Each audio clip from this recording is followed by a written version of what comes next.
What's up in the NTN Trap News Network? We back in the same. Like, crack in the same. Make sure like, comment, subscribe for more of this good content we got going on here at TNN Trap News Network. Good news you can use. Good knowledge you ain't finna get. Nobody's College big dog. Tap in with that tap in to make sure you are tapped in with that good tap in. Make sure you like, make sure you comment, make sure you subscribe.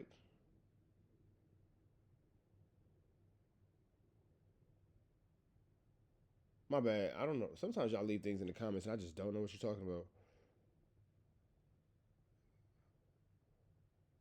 Yeah, I don't know what you're talking about. I'm sorry. I'll be trying to show y'all love sometimes, and I just can't because I have no idea. Please leave your comments in ways that I can read in the English language. Notification bell here. Also, tapped in for the latest and the greatest, man. Real quick, make sure you slide over to richtraphouse.com. Make sure you slide over to richtraphouse.com. Get some of that good merch, man. We got hoodies, we got tees, we got pathetic fatso, loose cannon, sweetie shirts. All that's available now. Tap in with that tap in. If you ain't tapped in with that good tap in. You feel me? You feel me? Hit that notification bell here. All stay tapped in for the latest and the greatest, and it keeps you locked in on what we got going on here at Trap News. Your sniper buddies. Excuse me, Trap News Network. I told you I was going to bring some more stories from this dude, Nicolas Irving. Nicolas Irving is, I'm not sure if he's one of the most highly decorated black snipers ever. Don't let me lie. I know that he be out here dropping bodies. Yeah, so all that Wooty Bam and gang banging, he don't care about. He got real bodies. So this is Nicolas Irving on his battalion. Your sniper buddies. Nicolas Irving on his battalion unaliving over 1,000 people in 3 months. Took photos of the unalivements. Let's get into this. Let's go. Ever taken out somebody as innocent as a chaplain and had a breakdown? Like, I just can't do this job anymore.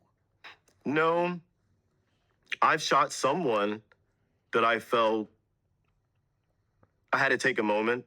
I felt a little sad about, I guess. Yeah. And that's only because I heard his mom crying I was up on their rooftop and he decided to go do his thing. And first shot, I had heard ruckus going on. I heard them trying to engage this guy, but the way he was running through the woods and the He said, do you feel anything? No. No, but one guy I kind of feel bad about. All right, let's get into it, Nicholas. Yeah. I guess you would call it the woods, equivalent to woods here in America. They have like growth of sporadic trees and stuff like that. But yeah, bullets were impacting the tree trunks and the trees out there, and he wasn't getting hit. And I had a clear line of sight.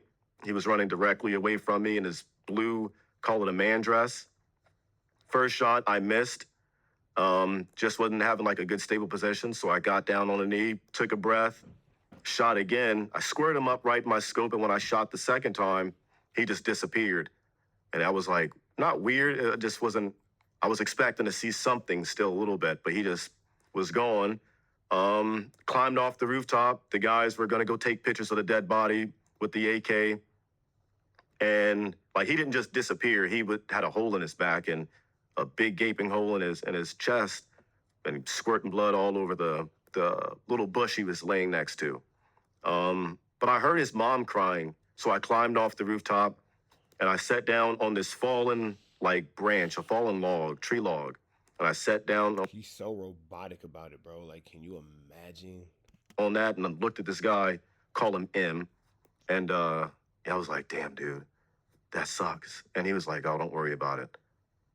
And that was like, as far as the conversation went, it hurt me more than, yeah, it just hurt. That was the only one that I could say, actually, I felt something of like sadness on that one. But close as I came to crying. You know, you just said something else that made me remember a prior conversation you and I had. Mm-hmm. You said they went and took pictures of the body. Is that like normal practice? Oh, yeah. So is that the way you guys can conclusively say he has 37 confirmed kills, 33, 105 confirmed kills? Yeah. Yeah, so you go up, you want to make sure you're not like out there just committing murder. So you want to go up, take a... It's crazy how in American WAR, when you're working for the American GOVERN people up there, it's not unaliving. He said, yeah, we don't want to just go out there and commit. Well, you just blew a hole in bro back. Pause. No 3-finger whack. Booka, booka, booka. What the? This is barnacles. Take a picture, lay out all his AK, his ammo, his suicide vest, whatever it may be. You lay it out, take photos of it, and that way you're just like covered. Then I get the concept of good guy versus bad guy. So before y'all get all in the comments like, well, bro, it's because they're like, I get it. Like, I get it. It's just, it's barnacles. But it also gets called up to, hey, my call sign was Sierra, Mike Sierra, and a number. Mike Sierra, 1 EKIA, 1 enemy killed in action, and that number gets called up and documented. You bring back the pictures and just to have that on your side, I guess. But there's only one time we really didn't have. There's been a few times we couldn't take pictures just because the speed at which we were moving and we had an objective to get to at a certain time. And the other time was I helped call in 105 howitzer rounds from an AC-130 gunship, and I think we killed. I have to look at the award. I think that day I killed. You got an award for catching bodies, bro. He said, I got to look at the award. I don't know. They awarded me for catching this many bodies. 5 in the wood line. I helped blow up 5 in the wood line. But when we went up there to go check them, it was like slipping on a butt cheek and a foot.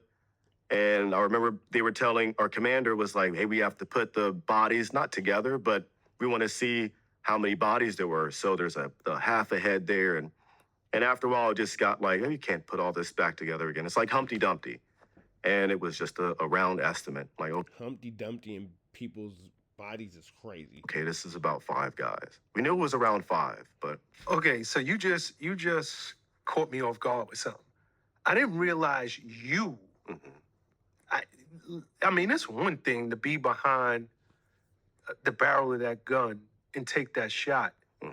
I thought there was a whole other branch of the guys out there who go and they take the pictures and you never see the pictures, you never see the damage that you have actually caused because in some cases you're a football field away. Yeah. You're telling me that there are times when you personally go to see the damage that you have done? I mean, but you should have to see the damage that you've done. Like if you was bold enough to squeeze that thing, you should be bold enough to have to seize that thing. You feel me? Oh yeah. Get the heck out of here. If you squeeze it, you should seize it. You feel me? Hate this. There was the one guy in the blue man dress. I kept his picture. Hold on, you actually have. I don't have copies, it anymore. But I'm saying you yeah. get copies of the pictures too?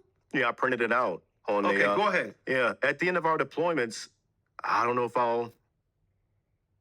At the end of our deployments, it was every body who we killed was it was a lot. We killed a lot. I think one deployment my battalion had average, and we killed over 1,000 people in like 3 months. So okay, so why would you? And I'm asking you. I'm looking at you right in your face. Why would you even want to keep a copy of that picture? Now, we've all seen serial killer movies or heard about like right here in New York City. He's calling this nigga a serial unaliver. He just very politely called bro a serial unaliver. They have the Gilgo Beach guy, and they're known for keeping quote unquote trophies. Yeah.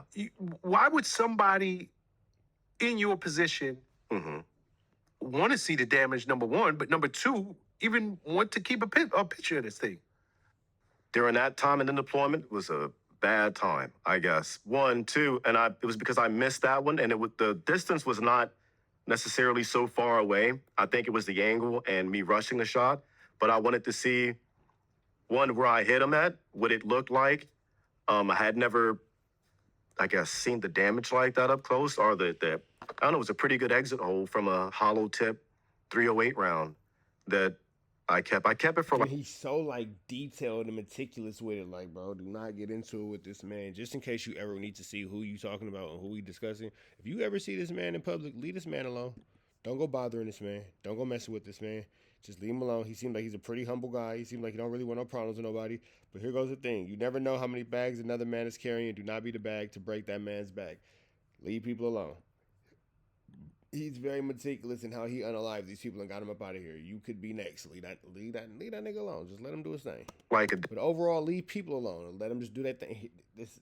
Who would ever think when you got your kid's pickup line oh yeah, that's Jennifer's dad. Like whatever, you feel me? Like bro, you would never expect him to be the one to be able to knock you down with military precision and be so calm about it. He's not even tripping. He's like, yeah, I just got a picture of it, whatever. Day and got in trouble for it and was told that rushing the shot. But I wanted to see one where I hit him at, what it looked like.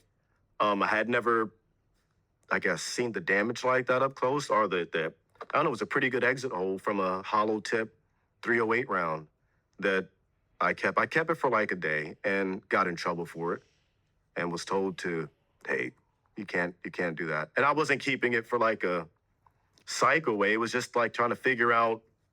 It's like when you're in sniper school or training, we have these notebooks, and it's called dope books, your data of previous engagement.